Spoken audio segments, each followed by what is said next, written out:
दक्षिण काली सत गंगा महत तीर्थ चक्र तीर्थ चक्र नारायण 22 पावते रहिले काशी विश्वनाथ बोल आनंदे कबार हरि बोल मां विश्व रे एमितिया ठाकुर कोठी अछि मुंडिया मारी मारी आपनकर अंटा दरज होई नले मन मारी विमला के मारले आ लक्ष्मी के मारी मुंडिया पुनी लक्ष्मी मारले मारले नवग्रह एठी बसचन इलो नवग्रह को मुंडिया मारी सेपटे बड़ी माँ मंदिर सेठी मुंडिया मारी लो माँ सेठी मार साइलिन जे इठी आउरी शीतला देवी रहिली सेठी मारिबिनी सेठी काली रहिली बेढा काली ये आपण मुंडिया मारी मारी एमिति कोटी देखछन काहे कि ना भागवत कहंती माँ से तीर्थ एमितिया जहा कि माँ सकल तीर्थंकर आल देख पूर्ण लीलाचल बोल आनंदे कबार आउ कोन से तीर्थ को जीवा को पड़िबनी भागवत कोन कइले पहले सकल तीर्थ चरण भक्ति काजु भक्ति कारण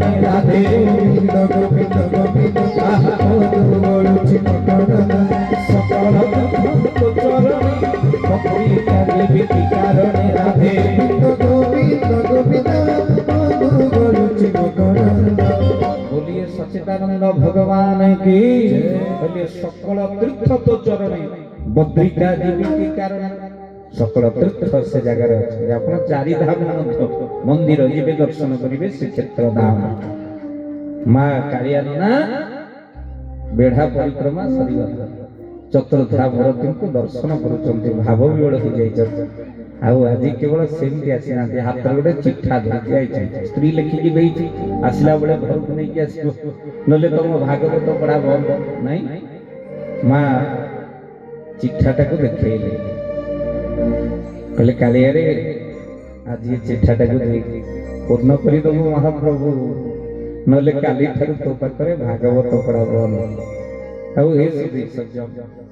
आते कि माँ कहीदे बट गणेश निकट से आरंभ करदे माँ भागवत पाठ जे माँ भागवत पढ़ा आरंभ हो जाइए दैव जुग जगन्नाथ करुणा माँ शास्त्र कहले पुराण शुणी जे दक्षिणा नदी ता पुराण शुणा व्यर्थ हो जो माने से बाटे जाउतले भागवत जड़े पढुचंती 10 5 20 पकई देई गई माँ जेमती पकई देई गली ये अध्याय भागवत सरला बेले को माँ को दिन एमिति घटना घटे माँ से दिन भागवत सरी मुंडिया मारिला बेले को विमर्शा कारण को मुंडीर पे मति ब्रह्म माँ उच्चारण कला बेले को माँ अनेला बेले को व्यास आसन रे माँ राम दक्षिणा गए आखिरु धार धार माँ लुह गड़ी गड़िला कालिया नाना कहबत लगे तेले प्रभु कहीं काली तो एमिति की दक्षिणा दे नथले काली भी भागवत पढ़िले ओहो आज स्त्रीटा लेखिकी देइछि तो चिठाटा काले तू पाखको भागवत पढ़िबको आसी परिबेनी सेहिति पाई प्रभु आज मो चिठाटा को पूर्ण करदेलु एमती टिके गरीब ऊपर दया करदेबु गाड़िया जितबले जा मागुदेबु पूर्ण करदेबु प्रभु आउ जीवन रे एते दुख दबुनी जेमिति बारंबार तो पाखरे अभियोग करिबि आउ एते सुख भी दबुनी जेमिति तोते भूली जीवी बोल आनंदे कवारी बोल आज माँ सौदा पत्र धरी कालियाना घरे पहुंची गले स्त्री पचारि कौन जो माने शेष पर्यंत रहिले बसी से माने पाइबे टिके बेसी आउ अधारु जो माने गले खसी बेकरे लागिबो काळ रसी मन रखि धान तेणु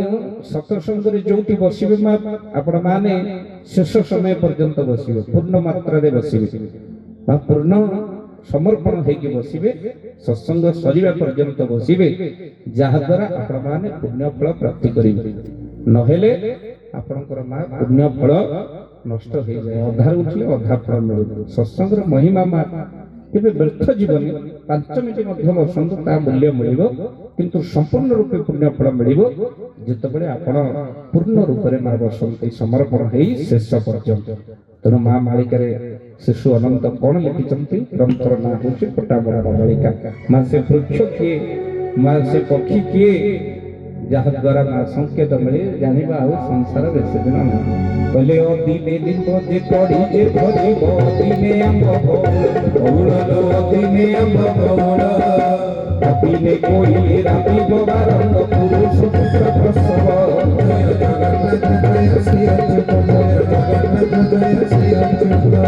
बोलिए महापुरुष शिशु अनंत जी की कहले अदिने लिंब जे कढ़ी जे धरिब अदिने आंब बौल अदिने कोइली राबिब बारंग पुरुष पुत्र प्रसव मालो से वृक्ष होचे आंब लिंब मा प्रमाणंकर कढ़ी अदिन रे धरिब आउ मा पक्षी कोइली संकेत अदिन रे दब बोबेबे आउ मा पुरुष पुत्र प्रसव पुरुष माने मालो पुत्र प्रसव करिवे बोल आनंदे कबार खाली सेतिके नुहे महापुरुष कहिले कली शेष बेले मा आपण मानकर एबे देखम जेमिति मा भयंकर युद्ध चली मा 2 दिन रे 2000 लोक मलेनी इराक रे अर्थात महापुरुष लिखिचंती मा कोन कहिले कहले भयंकर युद्ध हेबो भयंकर युद्ध हेबो ए भयंकर युद्ध हेबो भयंकर युद्ध हेबो देश देश मध्ये गोळ होई बोलो जाई फुल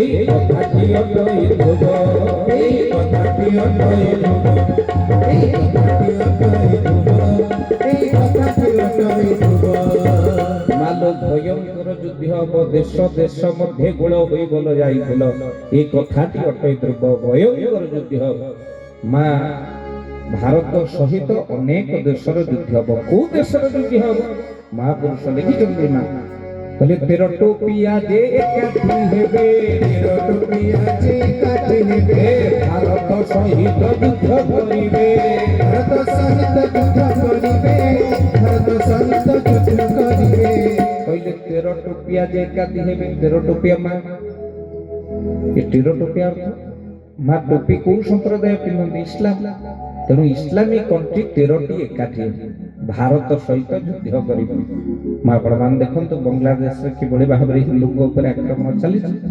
महापुरुष तक मालिका रे लिखितंते मा एही समय गोटिए देश मध्य विश्वासघातक भारत सहित करिवे समस्त कहउजने मालिका हेई साला पर कहते नाही मुक्त बंद मालिका को मा प्रमाण पढंतु जानि परिवे जो देश भारत सहित विश्वासघात करिव ता नाम मध्य मालिका लिखाइ से देश किए महापुरुष बड़ सुंदर पद लिखित कहले विश्वासघात कोटइना विश्वासघात कोटइना टीका ते बस बेरेसिना टीका ते बस बेरेसिना टीका ते बस बेरेसिना कहले विश्वासघात कोटइना आ छुट्टी काटी दे बस बेरेसिना मा विश्वासघात को चिन्हा कहले बुझि परछन चीन जे कि मा भारत सहित विश्वासघात करिवे जहा लिखिले मा महापुरुष ताहा गोटिए पर गोटिए मा सत्य होई चली आउ हे से सज्जन आगो को मध्य सत्य हबो महापुरुष लिखिले कोन कहिले मा ओडिया भागवत द्वादश स्कंद रे मालिका रहितन कोन कहिले कहले लोके होई देखोळ शिव भुवन मंत्र राधे गोविंद तेनु होई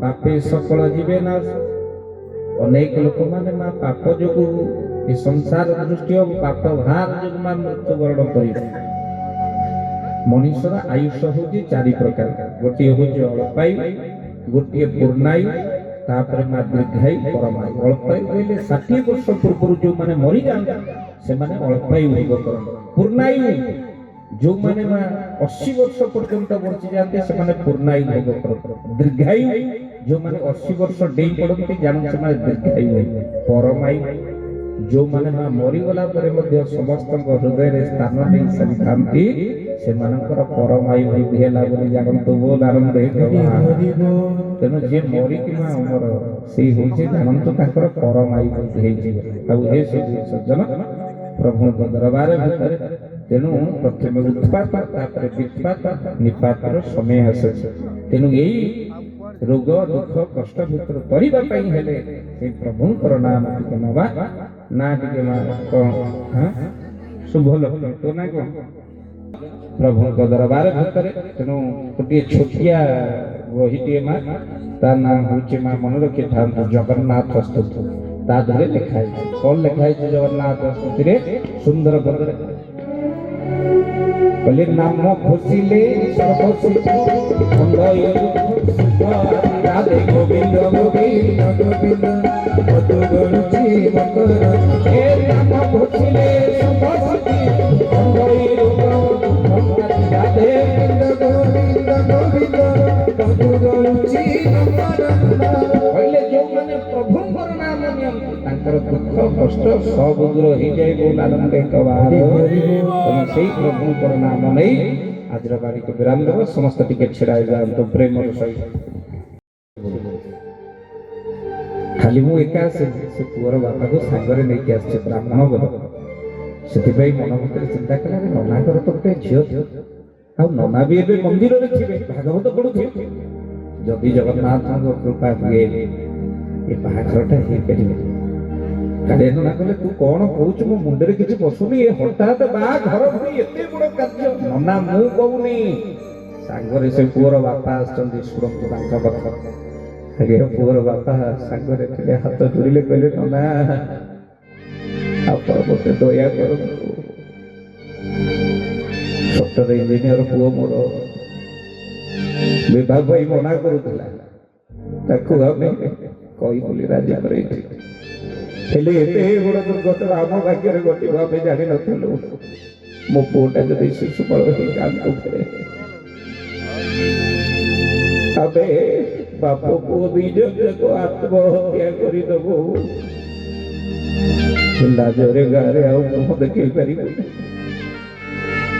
ନନା ଆପଣ ରାଜି ହେଇଯାଆନ୍ତୁ ଆପଣଙ୍କ ଝିଅକୁ ମୋ ପୁଅ ସହିତ ବାହାଘର କରିଦିଅନ୍ତୁ।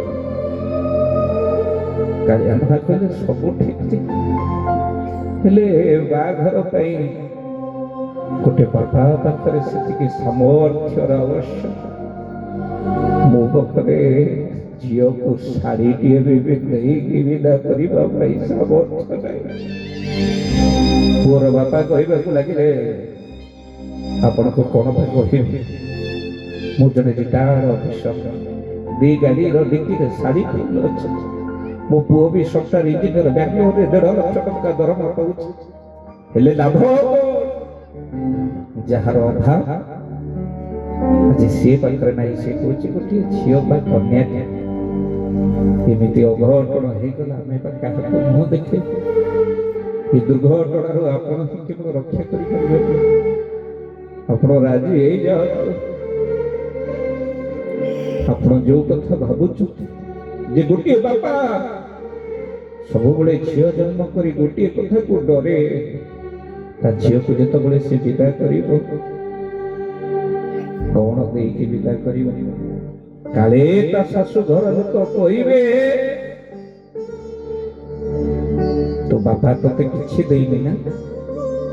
ଏ କଥାକୁ ସବୁ ବାପା ମାନେ ଡରି ଦିନେ ଖାଇଲେ ଦିନେ ଉପାସ ବା ମୁଣ୍ଡ ଜାଳ ତୁଣ୍ଡେ ମାରି ଝିଅକୁ ଜନ୍ମ କରିବେ ମାନେ ସଞ୍ଚୟ କରିବା ପାଇଁ ଲାଗିଯାଆନ୍ତି।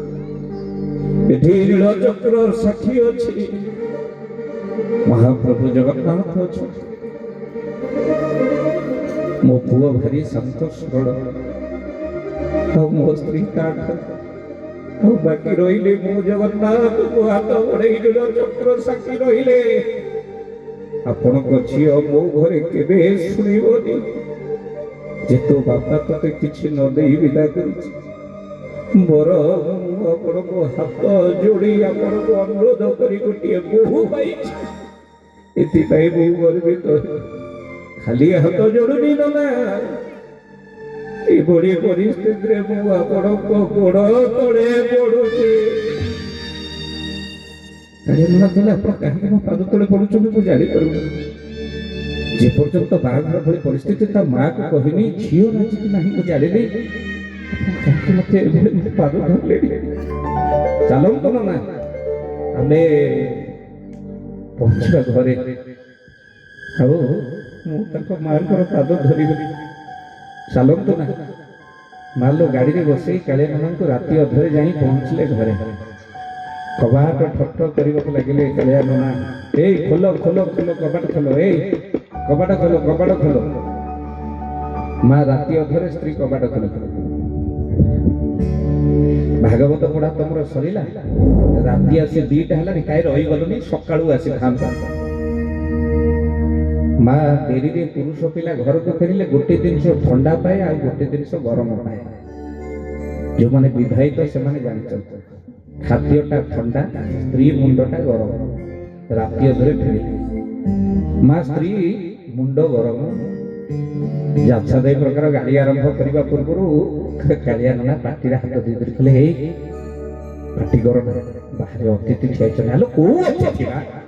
ରାତି ଅଧରେ ଅତିଥି ତମ ଘରକୁ ଆସିଛନ୍ତି, କାହିଁକି? ଆରେ ପାଟି କରନା।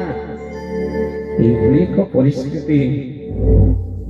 ସେ ଅତିଥି ସାଙ୍ଗରେ ଆସିଛନ୍ତି ବ୍ରାହ୍ମଣ ଘରର ପୁଅଟିଏ, ସଫ୍ଟୱେର ଇଞ୍ଜିନିୟର ଚାକିରି କରିଛି। ହେଲେ ଦୈବ ଯୋଗ ଯୋଉ ଝିଅ ସାଙ୍ଗରେ ବାହାଘର ଲାଗିଥିଲା ସେ ବାହାଘର ହେଇଥାନ୍ତା, ସେ ଝିଅ ଆଉ କାହା ସାଙ୍ଗରେ ଚାଲି ଯାଇଛି। ଏମିତି ସେ କାନ୍ଦୁଥିଲେ, ମୋ ସହିତ ଆସିଛନ୍ତି। ତମେ ଏତେ ଜୋରରେ ପାଟି କାହିଁକି କରୁଛ? ବୋଧ ହୁଏ ଏହା ଜଗନ୍ନାଥଙ୍କର ଇଚ୍ଛା। ଆଜି ତମେ ଚିଠାରେ ଲେଖିନଥିଲା ବରପାତ। ମା ସ୍ତ୍ରୀ ମୁଣ୍ଡରେ କିଛି ପଶୁଛି ସତରେ। ହେଲେ ଯେପର୍ଯ୍ୟନ୍ତ ଆମ ଝିଅକୁ ପଚାରିଲେ ସେ କଥା ଆମେ ରାଜି ନାହିଁ। ଆଲୋ ମୁଁ ହଁ କହିଲି,